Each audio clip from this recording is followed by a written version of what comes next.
Successful. Doctor recognizes black woman and two children living on the street and decide to do this. Everyone was shocked. Before we start the story, comment below which city you're watching from. Enjoy the story, everyone.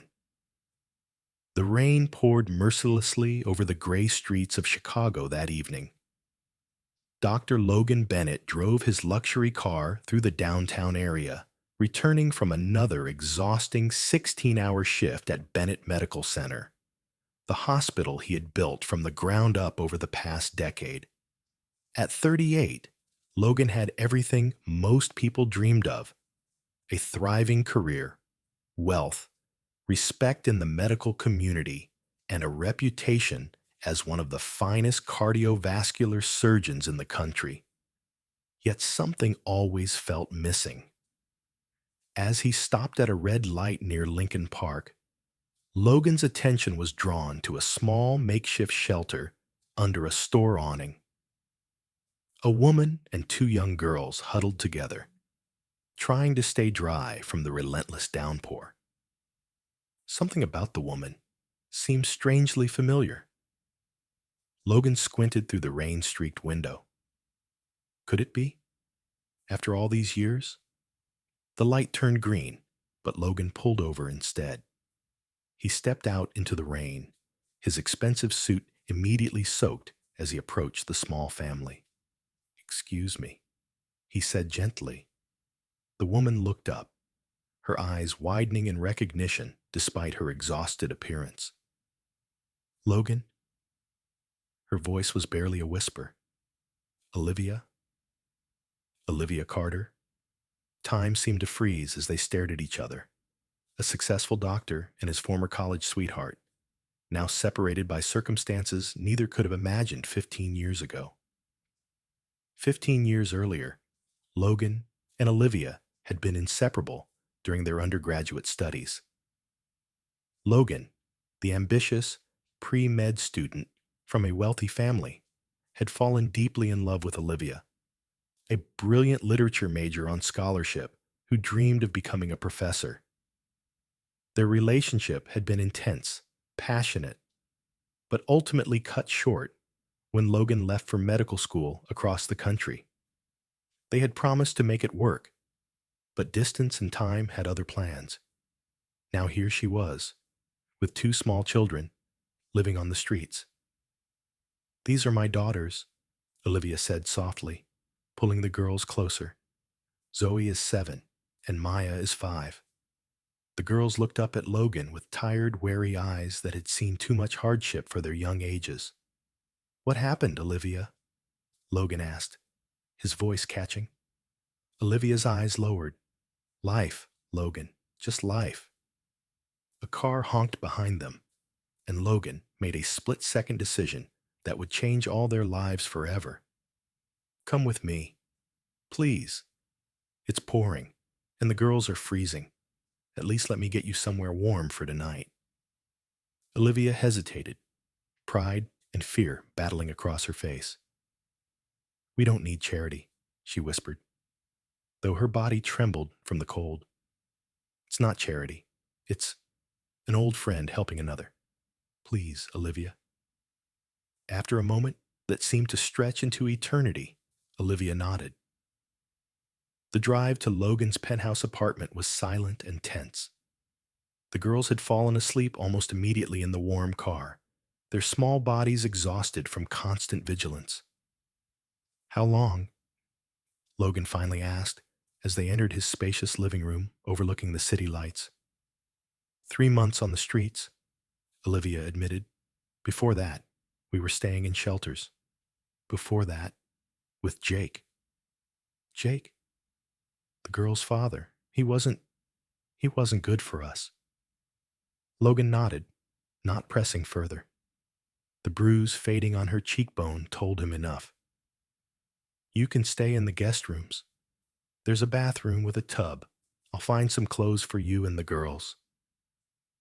Olivia stood in the middle of his immaculate living room, clutching her worn backpack, containing everything they still owned, and looked utterly out of place.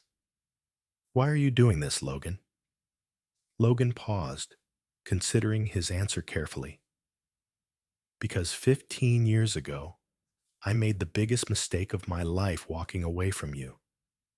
I can't change that past, but I can help now. That night, after Olivia and her daughters were clean, fed, and asleep in comfortable beds for the first time in months, Logan sat alone on his balcony. He thought about the promising young woman he had once known. Brilliant, vivacious, full of dreams, and the wary, broken-spirited mother he'd found today. What had happened in those 15 years? How had society failed her so completely? He knew, of course. As a black woman without family support, Olivia had faced barriers he never had to consider with his privileged background and connections. Logan made a promise to himself under the stars that night. He would help Olivia rebuild her life, not out of pity or guilt, but because deep down, he had never stopped caring for her. Over the next few weeks, Logan created a safe space for Olivia and her daughters. He helped enroll the girls in a good school near his home and arranged for Olivia to see a therapist specializing in trauma recovery. "I don't need your charity," Olivia would say repeatedly, her pride still intact despite everything. "Then consider it a loan," Logan replied. "When you're back on your feet, you can pay me back however you see fit." Slowly, the walls Olivia had built began to lower. She revealed pieces of her story. Her graduate studies cut short when she became pregnant with Zoe. Jake's gradual descent into addiction and abuse. The systemic barriers she faced as a single black mother trying to find employment and affordable housing. "The system isn't built for second chances," she told Logan one evening as they sat drinking tea after the girls had gone to bed. "Especially not for women who look like me." Logan listened, truly listened, something he realized no one had done for Olivia in a very long time. "What would you do?" he asked. "If you could start over, what would you want?" Olivia looked surprised at the question. It had been so long since anyone had asked what she wanted. "I'd finish my degree," she said finally. "I was only a year away from my master's in education when I had to drop out." Let's play a little game. Type pizza in the comments. Only those who make it this far will understand. 3 months into their new arrangement, Logan came home to find Olivia sitting at the kitchen table surrounded by papers. "What's all this?" he asked. "Application forms," she said, her voice a mixture of excitement and fear. "For the master's program at Northwestern. The spring semester starts in 2 months." Logan felt his heart swell with pride. "That's wonderful, Olivia." "It's probably pointless," she said quickly. "It's been years since I was in academia, and my transcript has an incomplete semester. And the tuition—" "The tuition isn't an issue," Logan interrupted. "And your previous professors would be fools not to recommend you." Their eyes met, and something of their old connection flickered between them. "Why are you really doing all this, Logan?" Olivia asked softly. Logan took a deep breath. "Because watching you rebuild your life is the most inspiring thing I've ever witnessed. Because your daughters deserve everything this world has to offer. And because I never stopped thinking about you, even after all these years." Olivia looked away, not ready for what those words implied. "I need to do this on my own terms," she said finally. "I need to stand on my own 2 feet before I can think about anything else." Logan nodded, respecting her boundaries. "All I ask is the chance to be there while you do it." Over the next few weeks, Olivia threw herself into preparing for her return to education. Logan helped the girls with their homework, while Olivia studied for the GRE, rebuilding academic muscles long unused. The girls, too, were transforming. Zoe, initially quiet and watchful, was now excelling in school, particularly in mathematics. Maya, the younger one, was blossoming in her dance classes, her natural talent shining through now that she had the stability and opportunity to develop it. One evening, as Logan taught Zoe how to play chess while Maya practiced her ballet positions nearby, Olivia watched from the doorway, a complex emotion washing over her. This brilliant, successful man had opened not just his home, but his heart to her children. Later that night, after the girls were asleep, Olivia joined Logan on the balcony. "The girls adore you," she said quietly. Logan smiled. "They're amazing children. You've done an incredible job raising them, especially under such difficult circumstances." "I've been thinking about what happens next," Olivia said. "I've been accepted to the program, but I can't keep living here indefinitely. It's not fair to you." "What if I want you to stay?" Logan asked, his voice low and intense. Before Olivia could answer, her phone rang. The caller ID showed a name that made her blood run cold. Jake.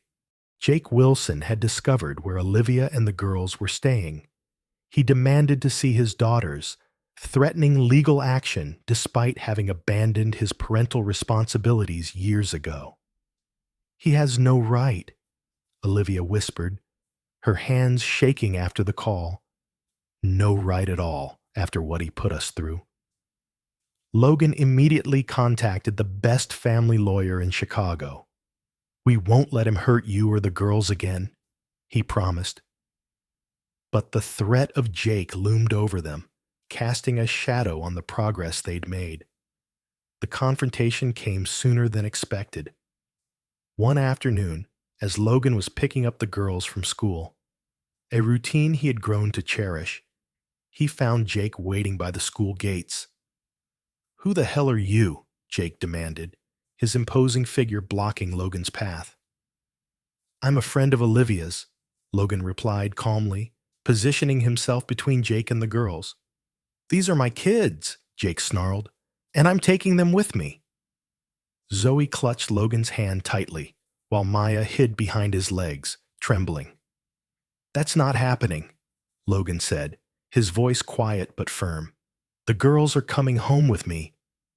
Jake lunged forward, but security guards from the school quickly intervened.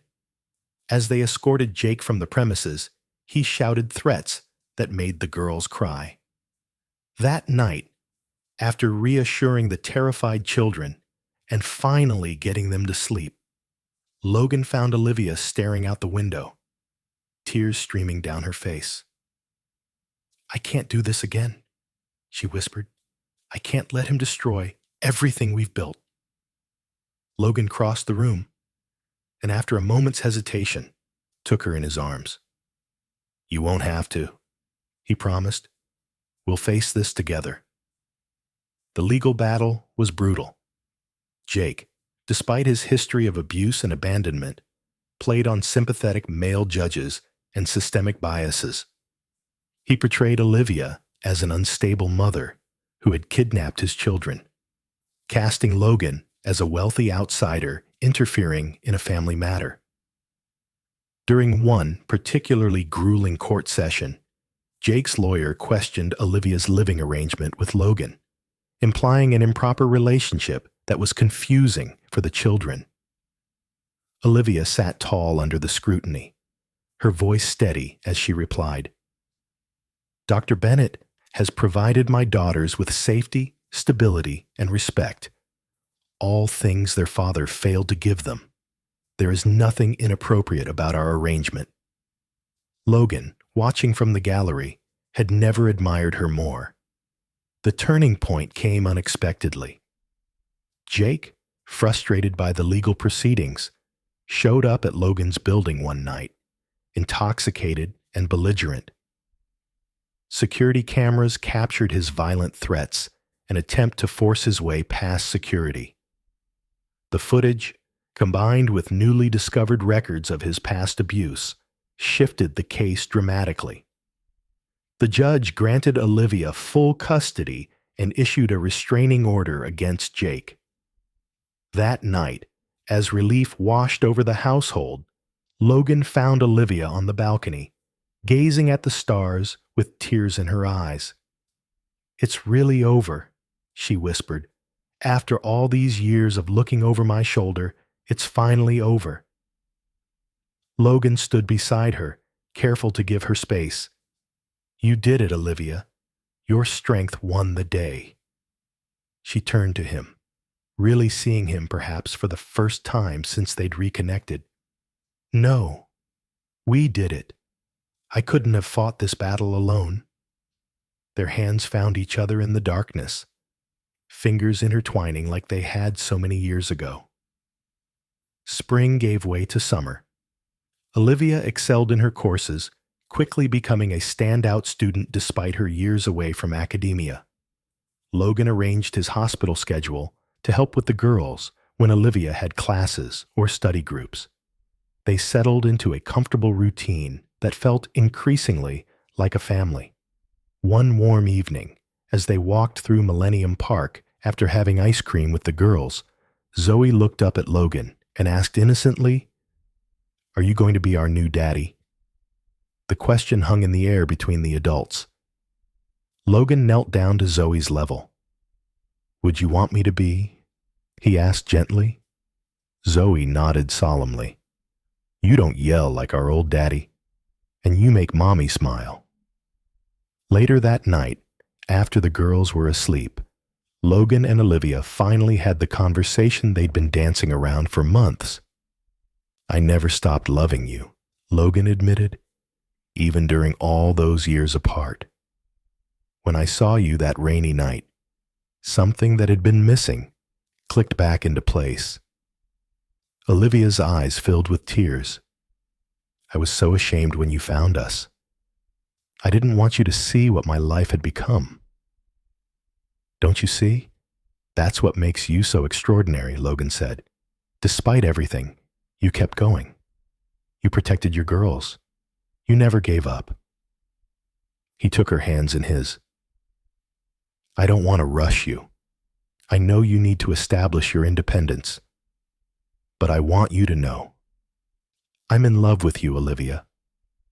With the woman you were then, and the even more amazing woman you are now." Olivia's response was to kiss him, their first kiss in 15 years, yet somehow both familiar and entirely new. Autumn leaves were falling when Logan proposed, not with an extravagant gesture, but on a quiet morning as they prepared breakfast for the girls. "I want mornings like this for the rest of my life," he said simply, holding out a small velvet box. "You, me, Zoe, and Maya. A family." Olivia, now confident in her own strength and clear-eyed about her feelings, said yes. The wedding was intimate, just close friends and the beaming girls as flower attendants. Olivia had graduated with her master's degree the week before and had already accepted a teaching position at a progressive private school that valued her perspective and experience. As they exchanged vows, Logan looked at the extraordinary woman before him. Not a charity case he had rescued, but a resilient, brilliant partner who had taught him more about courage than anyone he'd ever known. "You found us in the rain," Olivia said in her vows, "but I found myself again because of your belief in me." 6 months after their wedding, Olivia shared news that completed their journey. She was pregnant. When their son was born, a beautiful, healthy boy they named Elijah, the circle felt complete. Zoe and Maya doted on their baby brother, and Logan found himself overwhelmed with joy at the family they had created together. One night, as Logan rocked Elijah while Olivia helped the girls with their homework, He reflected on the extraordinary chain of events that had led them here. A random rainstorm, a red light, a moment of recognition through a car window, tiny coincidences that had changed 5 lives forever. Olivia caught his eye across the room and smiled, a full, radiant smile that reflected the confident, secure woman she had reclaimed the right to be. Their journey wasn't perfect. There were still challenges, still healing to be done, but they faced it all together, their blended family stronger for having weathered the storms. What did you think of Logan and Olivia's story? Share your thoughts in the comments below. Rate this story on a scale from 0 to 10. Don't forget to subscribe to the channel and turn on the notification bell so you never miss another heartwarming story of redemption and second chances.